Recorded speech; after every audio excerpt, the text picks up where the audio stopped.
Hello and welcome to the Drumwell podcast, where we look at what drummers do away from the kit in order to do their very best behind the kit. And I have a fantastic guest today. He's someone I'm pretty sure I met when he was 18, so I must have known him for a long time. 16 years. Yeah, like back in the early days. Geiger, later on Down Royale, also a very successful session guy, but now the drummer for Alpha Wolf. Please welcome Mitch Fogarty. Hello. Has to be here. Yeah, thanks so much for your time. I really appreciate it. I was just saying before we hit record that you were actually in my list of the initial drummers I wanted to talk to. So it's really cool now. This will be episode 20, but it's really cool to finally get to have a chat because you've It's nice. definitely someone I've wanted to chat to on here because I know you certainly do a little bit away from the kit, and you've really been a staunch drummer guy, like, you know, right into it for as long as I've known you. So yeah, stoked to have a chat. Thanks. Happy to chat. I'm a staunch drummer guy. Yeah. Yeah. Oh, look, just obviously mutual friends and stuff, you know, talk about just your obsession with drums, and like you've always had like a kit set up in your bedroom, and like you'll wake up and just start playing and just right into your craft. So that's really cool. Like, before we get into the first talking point, you obviously the first band I saw you with was Geiger back in the day. Later Down Royale, but you also did a lot of session stuff, because I remember there for a while. Damon Pie springs to mind. Damon Pie. You did a bit of stuff with them. That was fun. I think you actually landed the Alpha Wolf gig through your session stuff too, right? Yeah. Because you were sorry, you go. Sorry. Yeah. When Down Royale kind of fizzled out, I think we all kind of like lost interest just with how it was going. It kind of fizzled out, and I was like, I'm just going to start calling myself a session drummer now, so that people come to me and I can, you know, work with other bands without having like, not necessarily the pressure of having to join or anything, but like you can come in and out, do a job, get better at one thing, move on to the next thing that you'll get a little bit better at. Mm-hmm. So I kind of just started marketing myself as a session drummer straight away after Down Royale, which was cool, which did help because like I had a lot of friends that were recording EPs and stuff that needed a drummer, and I would just do it for free or really cheap or something just to get my name out there, and just because I like playing. So yeah, that was really cool. And yeah, I did get the Alpha Wolf gig from being a session guy, because they came and saw me at a show playing for first Iconoclast and then second I Valiant. So two like deathcore bands in the Australian scene. Yep. Yeah. Awesome. Because that's actually something that I'm sort of branching into. It sort of happened organically. Awesome. After my time with King Parrot came to an end, I got, obviously, you know, after like a week or so of the announcement, it was like, oh, so you need a band? Yeah. But obviously I didn't want to fall into that trap that I was in. It wasn't a trap. It was by choice many years ago. I played in, you know, several bands at a time. Yeah. But yeah, just getting all this music, and it's like, this is great. I could do that. I could do this. I could do that. And then I went, hang on, I'm going to be in 12 bands within like a week of being out of one. So I sort blink of your eye and it happens. Yeah. So I sort of had to get a bit sort of picky choosy, and then obviously a bit of session stuff came up, which I prioritized because people are offering, not that I do it for the money, but people are offering money to record. So I've done some recording. I've learned some live sets. I just recently did a little Combi Christ tour. So that was awesome. Completely different. Like, that's all sort of dance beats, but you know, you play along with the dance beat, but sort of make it heavier for live. So it's different recorded than live. So that was really cool. Awesome. Learning something different, because I've done the same thing for the last decade of, you know, thrash and grind. And I really found personally that there was stuff that I went in, once I'd sort of started just personal practice again, it was, gee, I used to be able to do that really well. Now I can't. So I had to sort of go back and relearn some things. And it's like, it feels like complacency when you get to that point when you're like, oh, how did I let this get, like, how did I let this little bit of my playing get to this kind of level of like, fuck, I need to work on this. Yeah. But it's not really that thing. It's just that we're consumed by, we don't have to push that much when you're in a band, like aiming for one thing. It's not that like you don't want to learn all this other stuff, but it's more like your energy goes towards this one direction. And, Mm. there's this massive spectrum of music outside of what we play that we're just not paying attention to, even though we might listen to it all the time. And, we have priorities for keeping our playing match fit for the band that we're in. So you kind of like, it's not that you don't care about doing it, it's just that it just doesn't happen. Yeah, I think for me it was sort of like I'd always have time for practice and always allocate time behind the kit, but I'd go in and go, oh, I'm going to do this today, and then I go, well, hang on, I've really only got like 2 hours, and I've got a tour coming up, so I better run the Yep. set twice Yep. rather than work on rudiments or like work on some polyrhythm stuff that I'm struggling with or whatever. It's like, no, Yeah. I'll just do Priority. blast beats. Yeah, yeah, yeah. So it's actually been really cool to do that, and Mm. then yeah, like you say, it's like a session. So for Combi Christ, it was like 6 weeks notice. So I listened to all the set and I had to learn an hour and 20 minutes of stuff. It's a big, big set. Yeah, yeah, and it's different. It was like to a click. So I hadn't done click stuff since Berserker days, really. Oh, really? Like live, I record to a click and Yeah. Yeah. practice to a click, but I hadn't done it live, so that was cool. And then the session I did was basically, yeah, they just sent me the song, sent me some drum ideas, and said go nuts. And yeah, went in, recorded that down at Palpitation at Browns Plains there. Really? There's a studio in Browns Plains? Yeah, it's actually a couple of streets behind Music Spot across the Oh, street. yeah. That was an all ages venue when I was like 15 or 16. Right. It used to have like, it was like a kind of PCYC thing. There was rooms there as well to, I think you could jam. It was called like The Spot or The Something. Right. This is actually in a guy's house, but he does have a jam room. Really? Yeah, he does have it all set up for jamming and stuff as well. So Oh, man, there was a little place behind The Spot. Yeah. yeah, It's crazy. right. Because I remember they used to do like, well, they probably still do. They had all the teaching rooms and stuff upstairs there, right? Yeah, yeah, I Yeah. taught there for a while. Yep. Do you still teach? Uh, Intermittently, if I have like, usually if I have more than 3 months off, I'll try and book some students in just to, if not just to teach, just to make sure that I'll be closer to the kid so that, periods where I'm not interested in this instrument, I will be there and I will be interested, Yeah. which is, something else is like being around this too much when you come off tour. It's almost like work a little bit too much. So Mm. that's me being like, I'll book some lessons to get me back there, to get me in love with this again, because I might need a few weeks to decompress away Yeah. from this instrument. And I don't really like doing that, but it happens every time. So, Yeah. Yeah. but I was going to teach in this gap, but I didn't end up doing it because I ended up buying a bunch of microphones and going down this like home studio rabbit hole. So nice. I'm more consumed. Yeah. Yeah. Nice. What were you going to say? I'm doing exactly that too. Going down the Yeah. home studio recording route, like Awesome. just so I can it's more so for me for demoing stuff, but also Yeah. like if I can do some session stuff with my equipment, then that's cool too. I mean, Yeah. Robin Stone comes to mind. Yeah. Froggo, he's prolific. I don't know that I want to do as much of I love recording, but I really love playing live. So Yeah. I think the live session stuff is really what's grabbing me, and like you Yeah. say, it's like a little block, like 6 weeks. You learn it, you do it, you do the shows, and then that's it, done. Next thing, Yeah. and it's It's nice to like be challenged with something new, potentially excel at it, do a really good job, and then walk away being like, yes, I have that. That's in my arsenal now.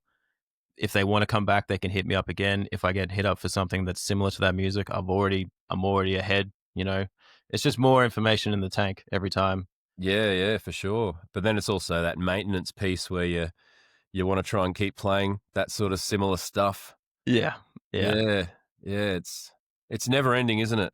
Yeah. Yeah. It's hard to give the right amount of like energy to all these different tiny little offshoots of the same thing that we practice all the time. But yeah. Yeah, for sure. So I guess first talking point, what do you do away from the kit in order to do your best behind the kit? So like diet, exercise, practice routines. Yeah. Can we dive into that a little bit? Yeah. Back in the day, I used to be much harder on practice. Mm-hmm. These days, because it is my job now, because we're gone for like half the year, my Yep. time back home is a lot more like precious to me. So there's not so many days where I will go and I'm just drumming all day, Mm. kind of thing. That was the upside to like living with my mom and having the drum kit in my bedroom was like, what else am I going to do? Like, Yep. I love gaming, but this is more fun. Like, Yeah. Yeah. but regardless, these days I have been going to the drum studio at least every second day. Mm-hmm. The neighbors have started cracking the shits. So they've been like, you know, 2 hours is like a good amount to drum if you want to like keep it to that, which is fine. Like, obviously, I've been drumming there for years and I can understand that they'd be tired of it. Yeah. But I've taken that and been like, hey, well, all right, if I'm getting limited to 2 hours, then I'm going to take that like almost every day. I'm going to take that. Yeah. And obviously, like having the microphones and stuff, I'm a lot more excited to go and play at the moment. Mm-hmm. But regardless, at least every second day, I'll go and play for 2 hours. Mm-hmm. Whether it's at the moment for me, it's to be tweaking microphones Yep. and sussing my own monitoring of my playing. I'm still upgrading some microphones, so I'm swapping stuff. That takes a while. Mm-hmm. There's so many bloody cords and stuff everywhere now. It takes forever to change anything. So yeah, it's kind of like this period of discovery for me right now, but I'm still going through the songs. So Mm-hmm. if it's from a purely practice point, 2 hours every 2 days, at least through 5 of the Alpha Wolf songs, the ones that are double kick intensive, so I can stay confident at 16ths around 150 to 160 to 165. That's my real like tough spot, is like 160 to 175, because it's like whole leg movement for me, which is like, we're not that fast as a band, but when we are fast, it's in that annoying spot where it's whole leg movement, not ankle. And I'm just like, oh God. Like, so I have to keep that under maintenance, which is, it's just annoying, is just doing double kick stuff. But I tend to do that and change that up. Like, I'll do like a few minutes at one tempo and play whatever beats over the top of it. A large part of my teaching over the last few years has been like telling people to practice their rudiments and all this kind of stuff. So I do a lot of gospel choppy rudiment kind of stuff like around the kit. Obviously, because like your hands need to stay good. The longer I take away from pad practice and stuff, the longer it takes to slip back into being fast and fluid. So those kind of things are something that I will focus on. So it's, double kick maintenance, a few of the band songs if I'm feeling like I need to revisit them. The hand, like rudiments around the kit, placements like that. Leading a lot with my left hand is something that I do for fun, and so I still do practice that quite a bit. Yeah, nothing like, I don't sit there for a long time. It's more just like maintenance, practicing, but make it fun. Like change it, change the feel of it, but keep the feet going the same. Yeah, that kind of stuff. Do you do much like leading with your left foot sort of stuff as well? Because are you right, or you're a right-hander, right? Yeah, I'm a Yeah. right-hander. I would consider myself ambidextrous, I think. I think, most drummers probably sort of are, but at this point. Yeah. Yeah. I can, like, there's things that I do in normal life with my left hand better than my right hand. Yep. But my writing hand is my right hand, my throwing hand is my right hand. Left foot leading stuff, more focus on like hi-hat time stuff. Yeah, yeah. Because obviously, like, keeping your hi-hat going on your left side the whole time is like a massive hip flexor cramp. When we're doing double kick stuff, we have stronger hip flexors, I guess, for that kind of stuff. If for somebody who wasn't just keeping time the entire time, Yeah. that's more what I focus on, putting that kind of stuff on the offbeats, keeping time. But also, I do try to make it so that if we ever do have patterns that make more sense to start on the left, I'm fine with that. Like maybe like a group of 5, bum bum bum bum bum bum. Right, left, left, right, left, right. So that kind of stuff. Yeah. I don't want. Anytime that I pick up something like that, I'm like, I need to. The left is fine. So you kind of need to focus on that. The last time I really cracked down on my left foot was when we have a sound guy called Lance Prince that we work with sometimes, because he's a very busy guy now. We used to use him all the time, but he's with all these other bands. Yep. Mainly Polaris. And we were playing, and he was like, "Have you ever noticed that when you're doing double kicks, like your left foot ducks a bit under when you hit the snare?" And I was like, "Oh, I never noticed that." I'm obviously listening to monitors. I can hear the snare over the top of everything, so I'm not noticing that this hit's ducking a bit. Mm, So that was something that I had to go back and change, yep. which was good. I like that feedback, and it's like, oh, okay, here was something that I was missing this entire time. So Hmm. that's the last time I really focused on my left foot. But it would be cool to get like a little, like a one of those shakers on a pedal or something, or like a Yeah. something like that. That'd be fun. Or that like clave stuff, ostinatos. Yes, I did a I'd still do it now, like, I'll just play, like, sort of basic beats, but lead with left foot, left hand, like, try and, do my hats with the left, so play open-handed, but do all the kick work on the left Oh, foot yep, yep, to try and strengthen that a bit. That's something I've always done. yeah. Honestly, over the years, I've probably I've probably broken 3 right side beaters. Just like not because I hit like crazy, just because they've had like 2 or 3 years in them kind of thing. Mhm. And then you end up playing your whole song on the left foot. Or Yeah, maybe your beater flies out or something and you end up playing the whole song on your left foot. So yep. it pays to practice that, Yeah, yeah, yeah. not just as like a fail safe kind of thing.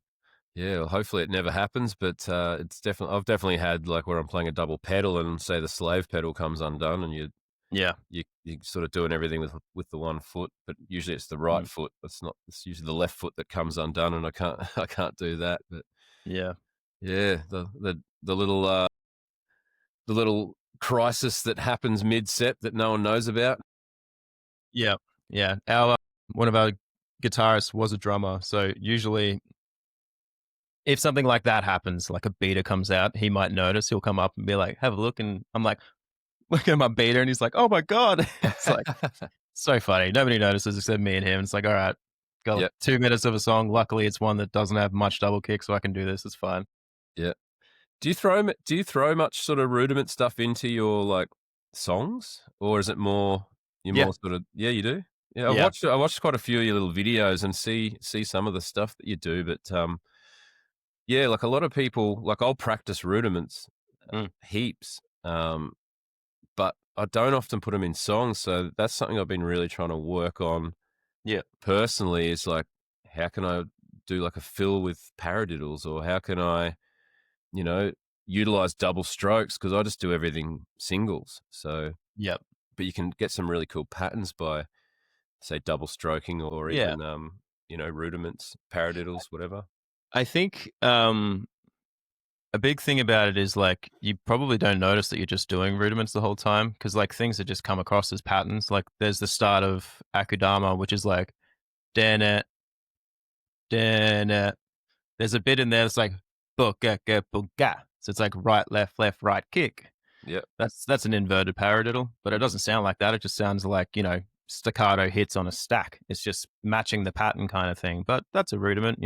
Yep. You might not have tried that if you didn't realize that it was two lefts on the left hand, you might go like right, left, right, Yep.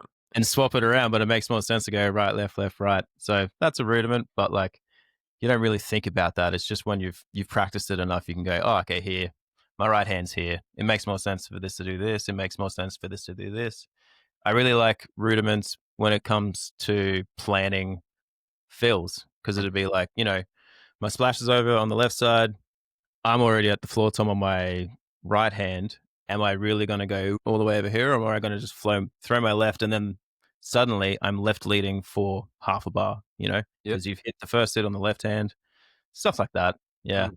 if you took apart like most fills, it would just be rudiments and different variations. I reckon.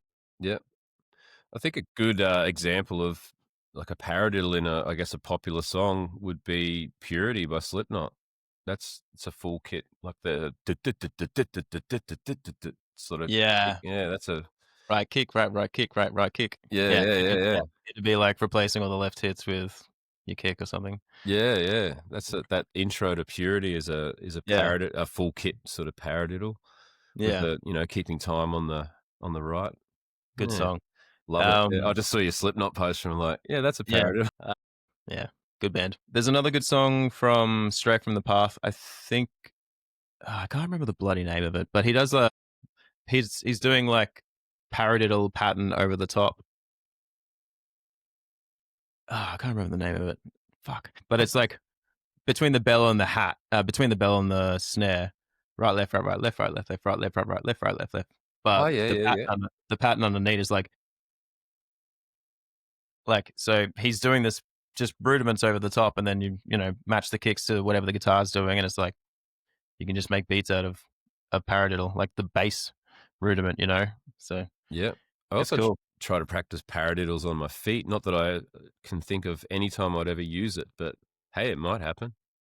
Yeah, I mean, like you could always do that kind of stuff. Like you could write that into a part, put your left foot on the hi hat pedal, and suddenly you've got a bit more flavor. Or maybe you know that maybe that pattern isn't the exact choice for you, so you change one note of that paradiddle, and suddenly it's a different version of the paradiddle, and you know you just change it to suit whatever you're doing, and it's always something else, but it's Yeah. just naturally what you kind of want to do. Yeah. It's endless possibilities, isn't it? Mm. there's too much there's too much going on for it to not to for it to be just be one thing, you know. Yeah, yeah. It's cool. So, do you get in the gym much? I know you for a while you were doing a lot of like Yeah. lifting and whatnot. Like, do you Yeah. do a lot of stuff mainly? Is it is it to assist with drumming, or is it just something that you do, or Uh, yeah, bit for of both? drumming, Yeah, yeah, yes, bit of both. yeah. Mental health reasons usually, like if I stop going and if I neglect my body, I start feeling worse, and then my brain starts feeling worse, and then I start doing less, and then, you know, Mm, so it's all maintenance to keep you like above water kind of thing. yep. I'm lucky enough, I'm like a marketplace fiend. Yeah, So yeah, yeah. I'm lucky enough that at the house we're at now, we have like a big garage in the backyard. And so I've got one side that I've just put a bunch of gym stuff in. Mhm. So I'll just like be on marketplace, find a cheap squat rack, Yep. whatever, find a bunch of cheap weights. I found a cable machine, like an actual pulley, so I Yeah. can do all stuff. I've got like an exercise bike now that was half price on Amazon. I just find Nice. cheap stuff. The exercise bike is great for drumming. I try to do like half an hour on that most days, especially if I haven't drummed that day. I'll do that. Mhm. Yeah, I don't like running. I get shin splints pretty quickly, Mhm. and I just don't find it enjoyable. So cycling is the way for me. That and I would probably also get a row machine. Yep. And, you know, realistically, if I didn't like doing the gym, but I just had those two machines, that would probably be enough to keep you match fit for drumming. Mm. But also, there's like, you don't realize how much your shoulders are up the whole time, like, because you're supporting your arms the whole time. So if you don't do anything up here or like back strengthening to keep your shoulders back, you can have issues and like you start cramping, your arms get tired. So yeah, it just makes more sense to be a little bit more fit, I guess. Yeah, I think as well, as you get older, it's something that really because, when I Yeah. was in my early 20s, I didn't even warm up. I'd just go and play a gig, and then you get that amino acid build up in all your limbs. It's like the first Yeah. song or two, you're like, "I can't even hold the sticks." Yeah. And Yeah. then, so now it's like, warming up became a real thing before I Yeah. play. Yeah. But, yeah, the gym has been just something that I've for nearly 10 years now. I was obviously a bit overweight there for a while. I could always still play drums, but yeah, just wanted to drop some kilos and just get the body in better shape so that I could play better Yeah. and feel better. And Yeah. core strength, that's a massive one for drumming because Yeah. obviously, sometimes you're basically supporting yourself with your glutes and your core because Yeah. your feet are moving, your hands are moving, you're probably head banging. You, Yeah. so that core stability is a massive thing. I really like yoga these days Oh, yeah. because like flexibility is something, and flexibility and stretching is something I neglected for a long time. Because when I was going hard at the gym, like probably 23 to 27 or 28, like Hmm. 5 years of like good lifting, heaps of protein. I got really strong, but I never stretched and I never warmed down and I never warmed up. I had like injuries that were completely avoidable Mm. by me stretching. And now that I'm older, it's like I'm 34 now, so I'm just like tightening up, like or at least it's just obvious when I'm tight, and I'm like 5 to 10 minutes of yoga a day. I just follow a chick on YouTube or anybody on YouTube. You just Mhm. you can look up literally anything, tight hips, yoga, 10 minutes. And there's something that somebody's done on there that you can just follow and get more flexible. It's still it's obviously core strength as well. A lot of those poses are really hard to do without falling over at the start. Yep. So that's been something is not only good for me, but good for your brain as well. Like it's almost like meditation kind Yep. of thing because you're like, you really have to focus or it all falls apart kind of thing. So Mhm. I really back yoga these days as well. I don't necessarily do yoga, but I definitely do a lot of yoga stretches. Yeah. Usually, sort of first, I actually meditate like only 10 minutes a day. Just get quiet and sit there with Good. my eyes shut, and then I'll do a few little movements just to sort of wake the body up. And I'm the same. I've got a gym in our shed in the backyard. Got a Awesome. cable machine, a rowing machine, squat Sick. rack, kettlebells. Same brain. Yeah, man. Yeah, ride my pushy to work because I work sort of pretty close by. Yeah. I do run. I stopped running for a couple of years because I had a back thing, had a Mm. degenerated disc in my back. But I've been running again, just on grass. But yeah, it's one of those things. It's sort of I like it in the moment, but I hate the thought of it. Yeah. Yeah. So I'm not sort of going out doing 5K, 10K, but certainly managed to. I don't know. I think cardio wise, it was probably my best thing because I can put an album on, and depending on who it is, like I'll listen to a death metal album and I'll run a kilometer in 4 minutes because I'm running to the beat. Yeah. But whereas like sort of riding or rowing or something, I'm not sort of pushing it as much as when I was jogging to Yeah. music. But I do find rowing, I aim for a time amount of like yeah, 2 minutes hard or like 5 minutes easy. Like yeah, it's fine. But like a cycle, I can just put an episode on and, you know, half an hour goes by. It's fine. yeah, totally. Especially on like a stationary bike, you can just sort of sit there and watch Yeah. something and drift away while you pedal. Yeah. I get the argument of people being like, I want to be outside and exercise, but I'm like, nah, I'm I, doing this if I have to. Yeah, I like a bit of both. There's actually a gym around. There's a park around the corner that has like a bunch of fields. So I'll run on the fields there instead of on concrete. And then they've got all this gym equipment, so I utilize that. Awesome. And trying to do sort of you know jumping stuff like box jumps and Explosive movements. Yeah. yeah. I heard this thing on another podcast. There's a certain what's the word? Can't even think of it. There's a certain thing in your shins, like in your lower legs, that when you jump, it releases this. I can't even think of the word for it, but it releases certain stuff that's good for your brain and good for your body. That yeah, That's only jumping movements can give you. The that's cool. the By trampoline. yeah, well, that's it. Yeah, apparently those little trampolines are really good because it also Sick. like it's good for like lymphatic drainage and all that kind of stuff. Okay. That's cool. Yeah, yeah, the jumping movements. So Yeah. that's something. Jumping jacks is a pretty easy one. Yeah. I remember like I used to do some martial arts back in the day and we used to have to do burpees all the fucking time. Awful, awful maneuver, but you laugh at the end of it, I guess. Yeah, yeah. I don't mind. I don't hate burpees, but I don't love them. I don't do Nah. them all the time, but it's, At this age, I feel like I'd eat the ground a lot more. yeah, Fucking straight in there. yeah, for sure. Do you like stick to a certain diet, or you strict with anything, or you just sort of? These days, I don't drink at home, Mhm. and I hardly drink on tour now. Yep. That's been a big change. That stuff gets away from you so easy. Like anytime we tour Europe, every drink is beer. So Yep. it's like you gain like 5 kilos in a month. It's just not feasible. Yeah. So I just stopped, and it just doesn't do anything for me. It just makes me like more depressed. So I stopped drinking. I eat a lot of like I don't know. I try to cook as much as we can, Mhm. but I just won't allow myself to eat like shit for more than like a day or two. Like Yeah. if we both my partner and I struggle a bit with our mental health sometimes, so we have days where it's just a let's just get by kind of thing. Mhm. And then there's days and days where we will cook and, do well for ourselves. So it's managing. You can eat shit, you can eat good.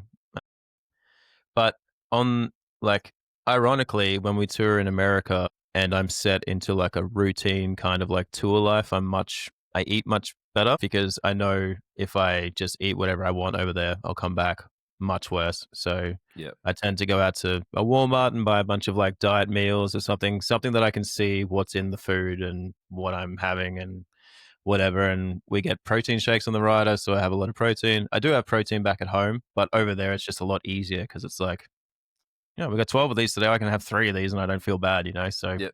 you easily get in your like protein amounts for getting stronger and healing and everything. So it depends.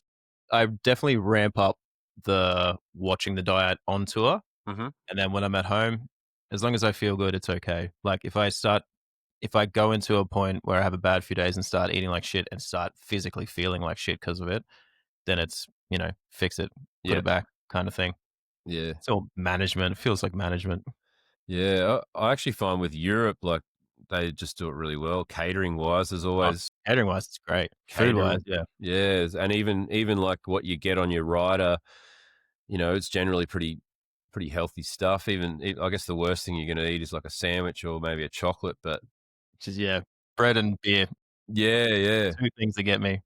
But drinking on tour, that's something I stopped as well. Really, like you know, I think I did 7 weeks at the start of the year in UK, Europe, and I think I might have had like 5 beers the whole time. That's good. Um, yeah, just I don't know. I just sort of I hate being hungover in vans, so I put the kibosh on that pretty quick Yeah, when I first joined King Parrot because I'd kind of slowed up when I first joined them, and a couple of those guys like a beer, so I had a few big nights, and like I'm here to drum. I'm not here to party. So did seem like a wild camp. yeah, yeah, yeah. Early on, it was not. Yeah. So everyone sort of grew up a little bit. Not everyone, but a little bit. But yeah, it slows down as you get older. But yeah, for Mm, me, it was really like, and I think in America it was manageable. It was doable. But like when I was really on my health kick, just trying to find food. Like, you finish a gig and you're driving and it's like, all right, what can I eat? And we were doing a lot of them in vans as mm, well. So it's like, well, I don't want that sort of servo pizza or the corn dogs or whatever they have. So I'd get a banana or like some pickles. Or if there was if it was between Macca's and Subway, I'd get Subway or yeah, just try and do the healthiest option. Protein, that's a big one. I'd always take a kilo of protein with me from awesome. from home or buy some there. Walmart, yeah. But Europe's just perfect. Like the catering's Mm. amazing. It's always something pretty healthy and Yeah, I decent. find like if you're paying attention and you like at what you're picking from everything, it's so easy to gorge on that stuff. They've always got such nice meals, and every night it's you're in another country, so they cook whatever that country's making the Yeah. best.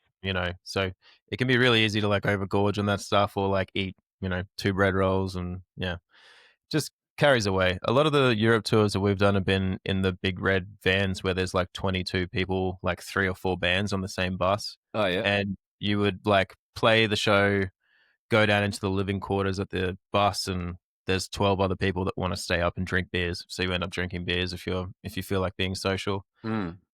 And a big part of like I don't know, I find it hard to be in those situations and not be a social drinker. Yeah. So I will risk looking like a dick and just go to bed. And Yeah. be like, Right. Yeah. it's not that I don't want to hang, it's that I shouldn't because I'm not strong enough to deny this to myself just yet. Yeah. So, Yeah. so I'll go and hide out. Sometimes that's what you have to do. Yeah. Yeah. I actually found I started drinking soda water because I took a Mm, year off alcohol completely, and I nice. started drinking soda water, and it almost felt like I was having because of the bubbles. Sort of felt like I Yeah, was having a bit. You're basically holding something to sip on, and it didn't really matter what was in the cup. yeah, yeah. And I've actually got a soda water right here. Ah, nice. Yeah. I have a coffee with a very bad name on it. It's from a musical. Anybody who Oh yeah. reads that, it's not. Yeah, Nice. children are maggots. Roald Dahl. I grabbed it and I was like, "Oh, okay, I should probably show that it says that." Yeah. Not Sounds like yeah. Slipknot. Yeah, fully. Do you keep up with it like an exercise routine on the road, or is it more like just sort of warming up for shows? In Europe, it's hard. So I I find it really hard to find gyms in and across Europe and the UK that are like less than 20 euros for a day pass or something, Yep. unless somebody might let you in for free if you have a fan somewhere or something. But it's not, I don't go looking for gyms in Europe. So I will, this tour, now that I'm on, because it's been I think over a year and a bit since we've been there, I will probably bring a yoga mat and Hmm. do that. Uh, and it's also going to be fucking freezing there. So I'm going to have to do that. I'm going to have to get warmed up somewhere. Yep. I'll probably have to have like a jumper and track pants on right up until we play. Mm. Lots of yoga, stretching, jumping jacks, all that kind of shit just to get a bit warm. So that's Europe. I don't really worry about fitness that much over there. It's just, getting bare minimum, getting by. Yep. But America, we're very lucky because our bandwagon driver, this guy called Dre, he's a legend. Yep.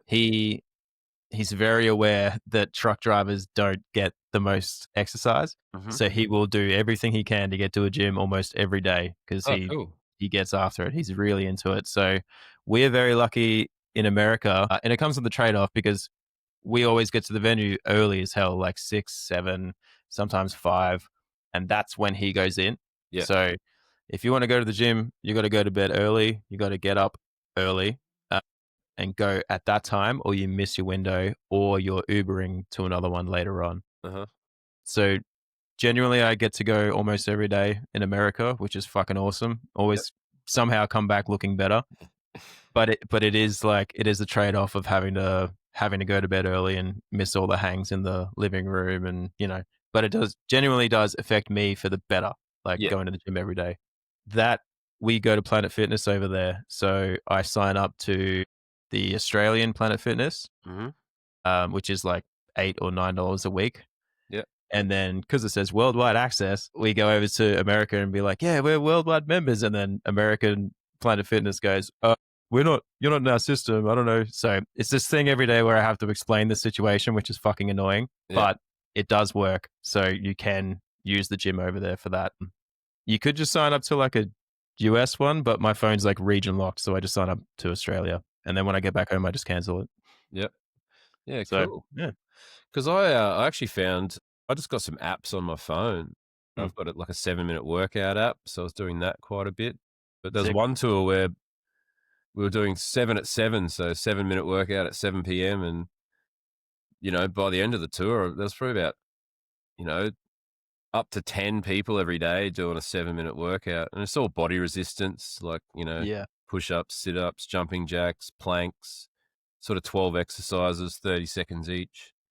And I'd sort of try and do a bit more. I've been bringing a skipping rope as well because I find Awesome. that's pretty good. Yeah. It's hard too. Yeah, yeah, yeah. At least for me. Yeah. Like you think it's timing, but I'm just bad at it. Yeah, it takes a bit of practice as well. Mm. But I actually picked that up from Art Cruz, who's now in Lamb of God. He was always carrying a skipping rope around, and I started using his when he was playing with Prong, and we did a tour with them, and then I just started bringing one. So I have a good Lamb of God story. yeah, Have you ever seen the video of our Wall of Death from our show with them? maybe. So we can't remember what tour. It might have been. I think we did this big Motionless in White tour in US a couple of years ago. Yep. Like probably the biggest tour we've done, honestly, and it was awesome. We got so many fans from it.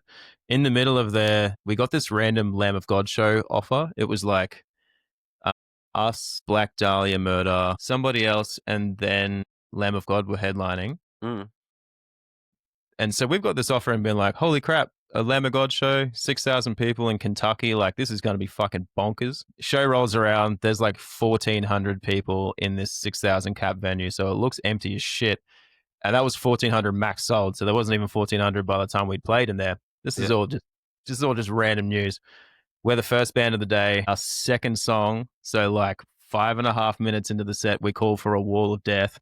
Everybody splits. Not one person runs. Not one fucking person. So there's like 1,000 people here just like looking at each other like, are you going to run? Like, fuck. It's so funny. It's on YouTube and it's so funny.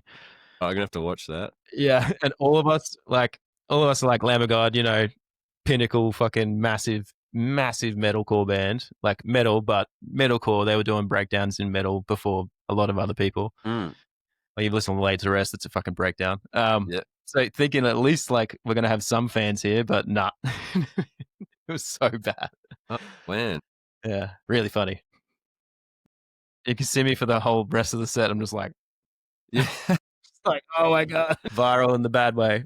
Yeah. Oh, nothing's bad, I suppose. It's Yeah, all it's fun. experience. I guess just sort of to wrap up the warm up stuff, do you do any kind of warming up, like a warm up routine for practice or for jamming, or are you more just like get in and just do it on the kit? Or do you do some yoga or something to warm the body up before you hit the practice room or the rehearsal room?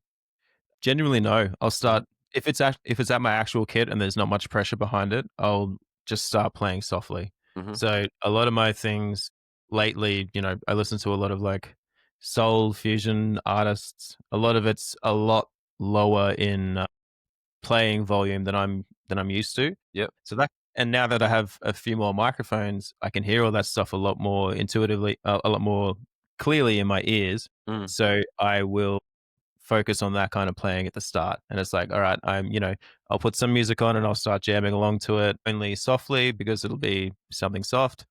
And then as I progress, as I start, you start getting hot, you sweat, I'll move into something else. Yep.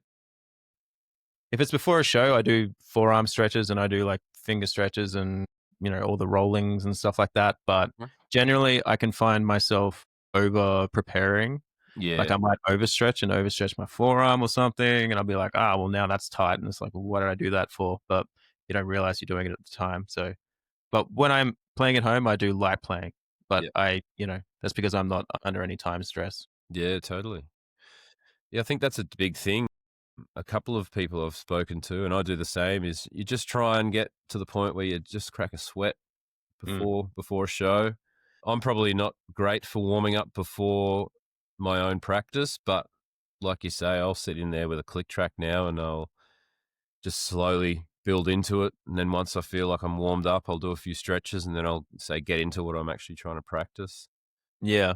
There's one thing that I do like doing for my hands, which is just straight sixteenths, like a build up, but like keeping them all at the same volume and then doing random accents. Yeah. So you might be like better, better, better, better, better, better, better, better, that kind of speed. Yep. And then you might throw accents in like if you say if I was doing it, if I was teaching this to somebody, I'd be like, play this back to me. We'll go through once. I'll call out some accents. They're going to be in random spots, and then you have to play it back to me. Hmm. And it'll be the main thing is to keep every other hit the same velocity, and then just these big hits are big. Like that's it. Yep. And that's something that really that I really like because I never paid attention to it when I was a kid. Hmm. But I can hear these like bop bop bop bop bop bop bop bop bop, like all these accents and stuff. Like I couldn't do that Yep. until I really tried to do that kind of thing. So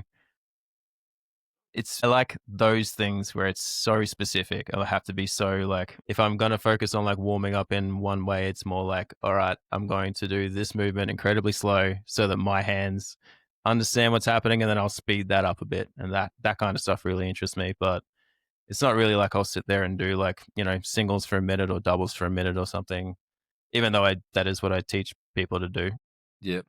But it's what you should do till you're good at those movements and then you add flavor, you find your flavor. Yeah. Well, I mean, I've noticed in some of your Alpha Wolf stuff, you definitely do a bit of that sort of like ghost notey stuff or like accenty on snare to bring out parts Yeah. in fills and stuff. So you're obviously incorporating that warm up movement into songs now, whether you've realized or not, probably have. But Yeah. yeah, it's kind of cool when you can do little things this is like what I was talking about with Rudiments earlier, like just trying to practice that and then like, all right, how do I incorporate that into a song? So Yeah. I guess just those sort of movement warm up patterns that you can actually put into music is pretty cool. Yeah. And a lot of the time, like you might not realize it, but the guitar lends to things like that Yeah. where, our job is to work with everybody else, we're the rhythm, but these days a lot of the time the guitar matters the most. You know, it has a good drum beat, but what's catchy is the vocals and the riff and, you know, that Mm. kind of stuff. So we have to work off that. And sometimes that just lends to be like, hey, you should, you know, you hear it and you go, oh, I'm hearing this. And then you play something that resembles that. And that's a rudiment Yeah. you didn't realize. Yeah, yeah. But, you know, those off time things are like kind of what's, yeah, us pushing to make the guitar better will make us better in this like glue kind of way. It's Yeah. interesting. Yeah. I also find vocals very rhythmic. I do use vocal cues a lot, especially when I'm learning stuff or like 100%. say doing session stuff, and I'll need the vocal cue, but I may not know what they're saying, but I'll know the pattern. And I Yeah. always, yeah, I definitely glue to sort of vocal patterns a lot. Yeah. That's interesting. When I was doing deathcore and death metal session stuff, a lot of times it might have been like maybe the vocal, like obviously I had my ears in with clicks. I was getting a send from my triggers to me. I wasn't running a rig to be able to get everybody else's sends to me. So I would ask the bands to get their song, take the drums out of it only, and send that to me as well down the channel. Yep. So I would be playing along to the album version of the song Yep. because the vocals in that version aren't changed. They'll be the Mm. same. If I'm lost, that vocal's there. If I can't hear the vocal out the front coming back to me, or if they've forgotten something or if they've even changed it up live, that might throw me. Yeah. So I would just get the send and then I'd just play along to a track. And, you know, full anti vibe when you think about it. It's not, I'm just like listening to the album song, Yeah. but it was to have those vocal cues that I would remember the song from. Yeah. Yeah. Guaranteed. That's really cool. That's kind of what happened with Combi Christ. Like you play live to the track because obviously there's all the dance elements. There's some backing vocals in there, but like to be able to play to that track, practice to that track, and then do it live, it was like I was fairly comfortable with it. Yeah. Whereas, like you say, you know, things do change live, and it might be a bit different. Mm. So I think with session stuff, I actually got a really good hack. It's from the drummer of Our Last Enemy, Frankie Macri, who's actually going to be on this podcast as well. Sick. He gave me a really good hack with like learning session stuff where you, like you say, you get the track, you maybe take the drums out of it, but like he'll run a click over it and then put like vocal cue, like voiceover cues, like, you know, blast beat in 4, 3, 2, 1, and then you switch to that thrash beat in 4, 3. And so that's something I'm going to try because I feel like I could learn, maybe not so much learn, but I could pick stuff up way quicker if I had that in my ears. 100%. And if you told that to me like 10 years ago, that's an option, I'd be like, wow, I could never imagine how to do that. But now that, you know, now that I'm older and I'm like pursuing this knowledge, that's so easy. You can do it on Reaper in like fucking 5 minutes. Yeah, well, that's so all you need is a microphone. You could even use like your bloody corded microphone to do it. It's insane. Like all this stuff is just sitting there. I don't think we're told how easy this stuff is. Like if you were like 10 years ago, to a 20-year-old now, all this information is available so readily. All the stuff that we're like, that us old heads are like, oh my God, you can do that now? It's like, yeah, it's just all available now, which is awesome. And it would be so easy to do. You're just going to make sure you pan it so it doesn't come out the front of the house. Yeah, totally. Yeah, I mean, some bands don't even play to a click. So I think as far as, you know, moving forward, session stuff, if I'm making my own click, I'll just play to that. The band can play to me and I'll get the changes right. So yeah. But now I've got to learn how to make clicks. I'm probably a bit behind technology wise. I mean, I've never been able to program drums because I could play them. So if I demo stuff or whatever, I'll just play the drums and then I'll play the guitar over the top of it. And maybe I don't even use a click, or maybe I'll just listen to a click in my ears and play and record that. And then, so it's still in time, but it may not be to a click. So that's my next little venture, is trying to learn to make clicks. And all you have to do, YouTube, how to make click in Reaper. Yeah. Easiest thing. There's so many channels that are just like dedicated to that kind of stuff. And it's just like, once you do it enough times to have it in the memory bank, it's so easy. Yeah. Like, yeah, I can't believe because it was never something that I was pursuing, but it's like, I could have been doing this like 8 years ago. I would have Yeah. loved to have done this. I remember living with a dude when I was about 22 or 23, and he would just write songs on his computer at home. And the idea that like a guitar lead would go into a computer in any physical form, how the fuck that would happen. Yeah. Like I had no idea about interfaces. I had no idea about any of this shit. No, he was just writing songs at home, just shitting them out. I'm like, this is incredible. I'll never be able to do this. And now it's like the easiest thing in the world just because you spend enough time at it, you know? It's Yeah. like people are like, I can't play drums. Yeah, you can. Just Yeah. take 10 hours, come out Totally. the other side, see what happens. Yeah, it's nuts how much is at your fingertips now. Like it used to be, you'd have to read a book and then you'd have to like imagine how that might work, and but now you can just type it in. I've become one of those people where it's like, well, there's this video that goes for 2 minutes or this one that goes for half an hour. I'm going to watch the 2 minute one first and see if I can do it from that. Yeah. And if I need to, I'll go to the half an hour one. But Yeah. yeah, there's so much Well, out there. at the start for me, it was like all these videos and they're going, you know, you just need to do this and you have to, you know, check this and this. And I'm like, I don't know what any of those things are. Like, so you're saying these words that make no sense to me. But, you know, back 10 years ago or something, I might have thought the only option on how to learn this stuff is to like go to SAE or something, or Yeah. like get like a recording engineer stuff. But it's all online. Yeah. It's all there. Yeah. I You don't tried have to that. go tools. I Yeah. did get like some Pro Tools coaching probably about Mm. 10, 15 years ago. I Yep. could just never master it. But now, like, I mainly use sort of GarageBand or Sick. what's the other one? Audacity. I'll use that, or Reaper, Yep. and I love Reaper. it's just so easy. Oh, not easy, but it's easier than when I was trying to trying to learn Pro Tools. Yep. Um, look, we're starting to get a bit close to time, but Mm. just quickly, have you had any injuries drumming wise, and that sort of limited your playing? How'd you overcome those, if you've had any? I have had crunchy shoulders, Yeah. like just by I don't know if it was from weightlifting. I remember on tour once we got out to this is showing my age. We got out of the van to use this field to throw a ball around, Yep.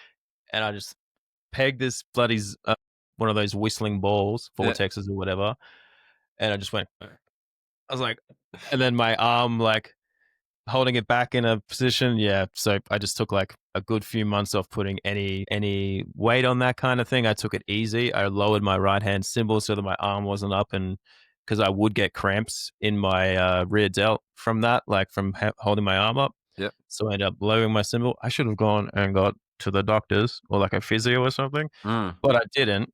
Yeah. It's come good in the end. I don't have any problems with it now. But it was things like that. Like I had to take it really easy. I lowered some things to make it easy for me to do my job without getting more hurt, Mm-hmm. because we were in the middle of a tour. And then there was like a spiky exercise ball that you use against a wall to like kind of roll out that stuff. Things like that that helped me. Don't do all this stuff. Go and see a doctor. I shouldn't have done that. But yeah, those are about the only injuries that I've had from drumming. I did have a weird, like what felt like tendon pain in my right arm for a bit there. Mm-hmm. I have no idea what that was from. I think it was from a pulling movement at work. I used to work at a logistics place, Mm-hmm. and the docks that we used to kick down into the trailers, they weren't automatic. So they'd have this big like metal bar that you'd shove in and then lift the dock plate up. Oh, yeah.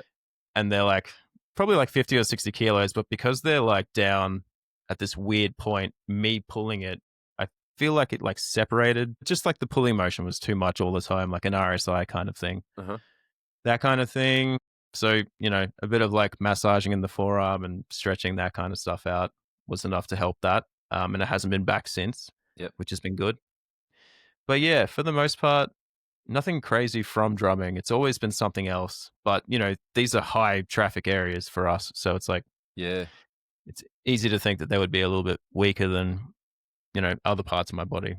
Yeah, and that's sort of where this, like something I've explored a lot lately is the concept of like prehab, where, you know, I had a shoulder thing. And so I went to the physio and I got a bunch of movements, and it's like, all right, well, it's only this shoulder, but I'm going to do all those movements on this shoulder so I don't get the same thing. Smart. Yeah. I recently had a bit of tennis elbow, and that wasn't really so much from drumming. It was, we had a rainy couple of months here in Brizzy, and So I wasn't able to get out and do my cardio. So I was just smashing the rowing. And I was also doing a lot of bench press. And I think that movement, as well as a lot of practice, I was doing a lot of practice. I was doing a lot on the pads and a lot on the kit. And yeah, just I think it all culminated to I had a bit of a sore elbow. So rather than let it go, I just went, all right, this isn't right. It's been there for a couple of weeks. Go get some physio. So I definitely recommend specialists. Yeah. You know, I exercise definitely should. physiologists, specialists, I would too. physios. Yeah. I would recommend it. I'm just silly. Oh, look, but the thing is like the point, I think, a good point that you've made is that you listen to your body. It's like, all right, like you say, your shoulder was sore, so you adjusted your kit to accommodate for that, and you rested it. You know, there was my physio when I did the RSI. He goes, well, the first thing, we're not going to stop you from drumming. So what we will stop you doing is rowing for 6 weeks. So I didn't row for 6 weeks. And then, so if I was doing bicep curls, it had to be hammer grip rather than sort of any other alternate grips. Yeah. Just certain things that would keep that arm and the tendons neutral. And then there was a lot of resistance band, you know, movement of the wrist. So it's sort of, and so I try to keep obviously wrists, elbows, shoulders, knees, ankles, also my hip flexors. I'll do like a psoas march every day in my warm up just to get those, you know, the psoas and the deep hip flexors warmed up. And I haven't heard of that. I'm gonna have to look that up. Yeah, psoas march. Your resistance band, you lie on your back, you sort of, you keep the curved part of your spine flat. So then like you sort of like your shoulders are off the ground, but you're flat on the ground. And then your resistance band, you sort of, it's almost like you're sitting but lying down, and then you push one foot forward and one. I actually learned that from right. I actually learned that from Lee Stanton, the former Viart is murder drummer. I've seen he's been doing that stuff. Yeah, I had a session with him, which was super helpful. Awesome. I also did his strength course, and he was on this pod as well. His knowledge is amazing, especially being that he's been an elite heavy metal drummer, and now he's got the whole exercise physiology degree and all that knowledge. He's really cool to talk to. Awesome. Yeah, he's a good dude. Yeah, love that guy. Plugs. You've got a Euro UK tour coming up, October, November. Yeah. We're leave on October 20th for 4 weeks or 4 and a bit weeks. We're doing the last ever Straight from the Past tour, which will be cool. Mm-hmm. It was already going to be a cool tour, and then they announced that they're splitting up. So I assume every show is going to sell out, which will be nice. Yeah. And be a nice send off for them. Yeah. It's a shame they're breaking up. They just put out a really good album, but you know, it's cool to be a part of the funeral, I guess. Yeah. I have a signature snare as well. If you're looking for a $3,000 snare drum, go and check out a snare. I saw that. Who was that through? I saw when you advertised that actually when it first came out. Yeah. It's through a local company called Nostra Drums. They do all spun cast shells, so like steel, copper, aluminium, brass, I think as well. Yep. So seamless shells, they're just like one big sandblasted circle. Yeah, really cool. They do a lot of snares for really big bands. They've done Sleep Token, Whitechapel, bloody hell, Speed.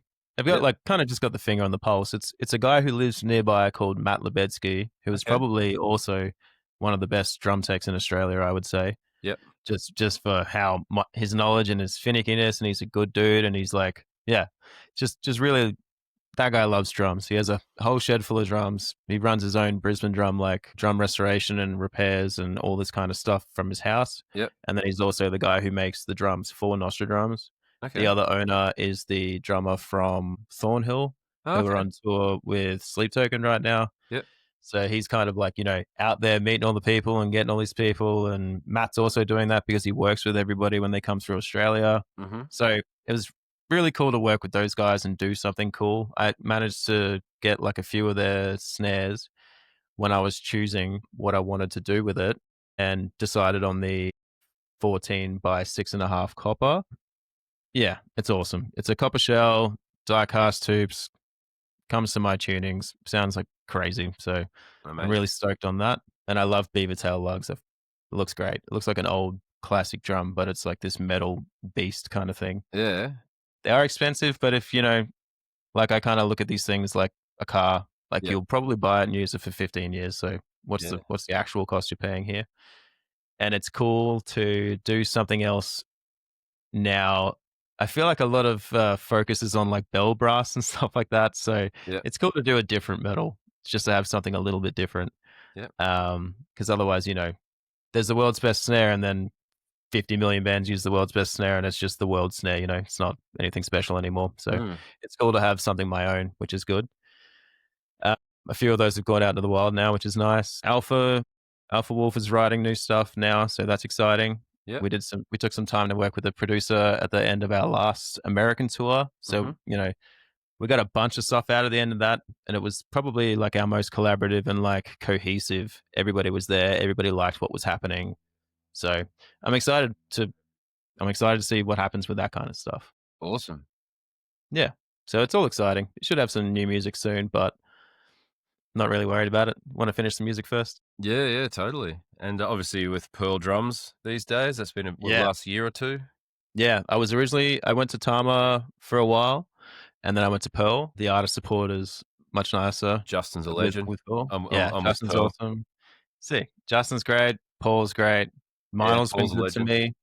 Meinl's been really good to me. David from Electric Factory. There's a new lady there called Yuki, I think, starting. Hmm. If I got that wrong, I'm sorry.